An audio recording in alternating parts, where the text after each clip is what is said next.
2016 সালে বাংলাদেশ কেন্দ্রীয় ব্যাংক থেকে 1000 মিলিয়ন ডলার চুরির অথবা ডাকাতির অথবা হ্যাকিংয়ের একটা ঘটনা ঘটে। আমাদের বাংলাদেশে একটা প্রচলিত কথা আছে যে কোমরের ছুরি যদি পেট কাটে সেখানে আর কিছু করার থাকে না।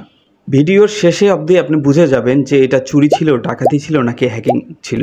আসসালামু আলাইকুম, আমি কাজী শাওন, স্বাগতম জানাচ্ছি আর একটা নতুন ভিডিওতে।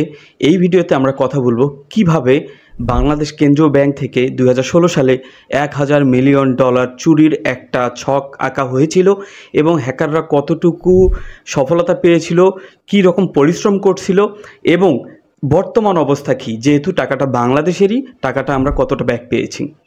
হ্যাকিংয়ের এই অপারেশনে আমি অন্তত 6টা পয়েন্ট পাইছি হ্যাকিং টিম ছাড়াও, যেগুলো এই হ্যাকিংটাতে হেল্প করছিল। নাম্বার 1, একটা সিভি।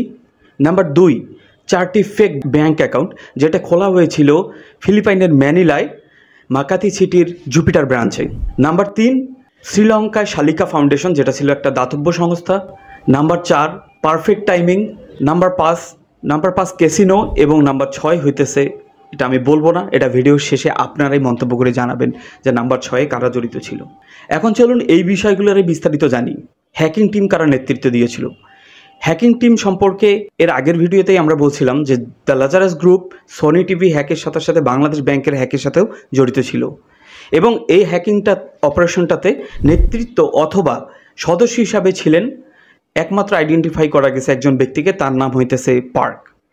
পুরা নাম আমরা স্ক্রিনে দেখতে পারবো এবং তার ছবিও আমরা দেখতে পারবো।